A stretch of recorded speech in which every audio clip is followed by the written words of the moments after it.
Welcome to this deep dive into the Tunguska mystery. Glad to be here. We've got some really fascinating material today, looking back at that huge explosion in Siberia, June 30th, 1908. A truly monumental event. And our focus, really, is to unpack not just the event itself, but specifically this hypothesis, this idea that maybe governments have, hidden evidence about what actually happened. Yes, the concealment hypothesis. It stems largely from the peculiarities of the event itself. Right.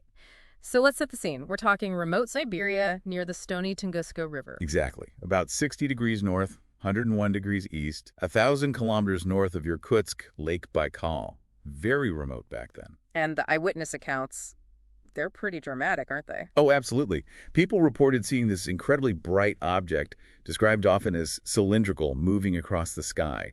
Bluish-white light. Some even felt intense heat, like their clothes were catching fire. That's right. A real sense of imminent danger before the main explosion hit. And that explosion, the scale was just staggering. It really was. Flattening over 2,150 square kilometers of forest. That's 830 square miles? Immense, and in this very specific butterfly-shaped pattern. The wingspan they measured later was about 70 kilometers. The body, 55 kilometers long. The initial estimates were like 80 million trees down. I know that was revised later. Yes, aerial surveys suggested maybe a quarter of that, but still, millions and millions of trees just flattened outwards from the central point. The devastation is hard to overstate. And the effects weren't just local. The sound. Heard hundreds of kilometers away.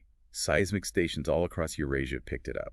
We're talking tremors equivalent to a magnitude 5.0 earthquake in some places. And the air pressure waves went even further. Germany, the UK. Denmark, Croatia, even Batavia, Jakarta now in Washington, D.C. detected the airwaves. It circled the globe, essentially. Which just underlines the sheer energy involved. Precisely. And then there are those strange atmospheric effects afterward. The glowing skies, right? Yeah. For nights afterwards. Yes, across Asia and Europe.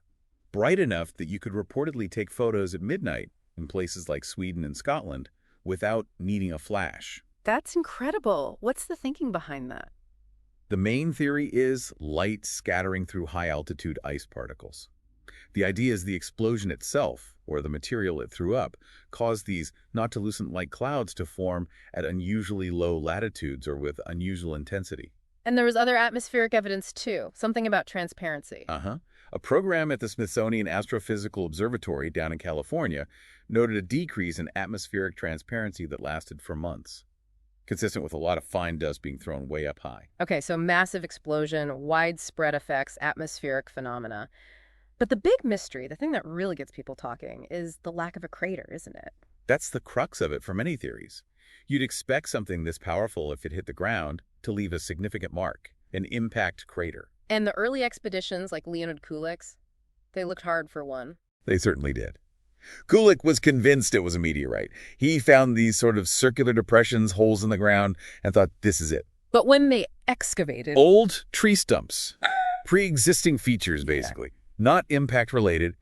He later investigated some small, boggy lakes, pothole bogs, thinking maybe they were craters filled with water. Drained one, found another old tree stump at the bottom. So, no luck there either. There was an aerial survey later in '38. Yes, covering about 250 square kilometers of the flattened forest area. It gave a better sense of the pattern of destruction. But the original photo negatives were lost, weren't they? Unfortunately, yes. Burned, apparently, which, complicates reanalysis with modern techniques. Though copies exist, originals are always better. So this lack of a clear impact site, no big recovered chunks of meteorite, that's where the speculation really starts to build, including this idea of government concealment. Exactly. When the standard explanation, a large meteorite impact, seems to lack that key piece of evidence, the crater and the fragments, it opens the door. People ask, well, if it wasn't a simple rock from space hitting the ground, what was it? And why the lack of definitive proof? Right. Could the evidence be missing? Or could it have been removed? Or perhaps suppressed? That's the line of thinking. The absence itself becomes suggested to some. It creates a vacuum for alternative ideas to fill. Precisely. And it challenges the conventional scientific models, which, while robust in many ways, still grapple with explaining all the features of Tunguska perfectly. Okay, let's pause on the concealment idea for a moment and touch on another theory that sometimes gets linked, maybe tangentially Nikola Tesla. What's the connection people make there? Ah, yes, Tesla. Well, the timing is interesting, shall we say. On the very day of the Tunguska event, June 30th, 1908, Tesla was known to be conducting experiments with wireless power transmission from his Wardenclyffe Tower on Long Island. Right, his big project at the time. And some theories propose, well, maybe there was a connection. Could his experiments have somehow accidentally triggered the event? Or, more dramatically, could he have caused it, perhaps unintentionally testing some kind of powerful energy projection? That sounds pretty speculative. It is highly speculative. It often ties into his known interest in transmitting power without wires, and even his later, more theoretical concepts about defensive energy weapons, sometimes called a death ray, though that term is loaded. And Admiral Peary's expedition gets mentioned, too. Yes, there's a thread there. Tesla had claimed his radio technology helped Peary with navigation on a previous Arctic trip. Peary was about to set off on another expedition shortly after the Tunguska event. So the idea is maybe Tesla was trying to send a signal or energy pulse towards the Arctic as a demonstration or something else. Yeah, and it went wrong, accidentally discharging over Siberia instead. That's the gist of that particular conjecture. Again, it's important to stress this is far from mainstream science. Okay, so let's get back to the mainstream view. The most widely accepted scientific explanation today is a cosmic airburst, right? Yes, overwhelmingly so.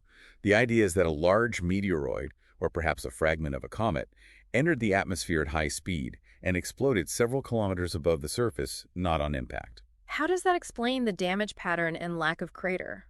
Well, an explosion in the atmosphere, an airburst, would release a tremendous amount of energy downwards and outwards as a shock wave. That shock wave could absolutely flatten trees over a huge area like we saw. Without needing a direct hit on the ground. Exactly. The object itself would largely vaporize in the intense heat and pressure of the explosion. Computer models simulating this scenario show good agreement with the observed effects. What kind of size and energy are we talking about? Estimates vary, naturally, but generally in the range of a body maybe 50 to 80 meters across, and the explosion energy equivalent to something like 10 to 20 megatons of TNT. A very, very powerful blast. But even with an airburst, wouldn't there be some fragments left? You said it would largely vaporize. That's the key question, and it's a fair one. The conditions in that kind of hypervelocity atmospheric explosion are extreme. Most of the material would indeed turn to vapor and fine dust. Making it hard to find anything substantial. Very hard.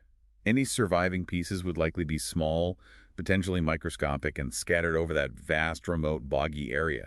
Finding them, especially a century later, it's a huge challenge. Have people claimed to find anything? There have been studies reporting tiny spherules, microscopic particles, in soil layers from 1908 that have compositions suggesting an extraterrestrial origin, possibly consistent with a stony asteroid or comet. But no large, undeniable chunks have ever been recovered and universally accepted by the scientific community. So the airburst model explains a lot the damage pattern, the lack of a big crater. Yes, it fits most of the key physical evidence quite well. But that absence of, let's call it conclusive proof in the form of large fragments, keeps the door open for other ideas, including the concealment hypothesis we started with. It does. Because if you can't produce this smoking gun, the remnants of the impactor, it allows doubt to persist. It's that ambiguity, that lack of finality that tends to fuel these alternative narratives. So what specific things do proponents of the concealment idea point to? What's their evidence? Well, one item that often comes up is a declassified CIA document. It dates from the 1960s, I believe. Okay. What does it say? It's essentially a summary or report on Soviet research into Tunguska at the time.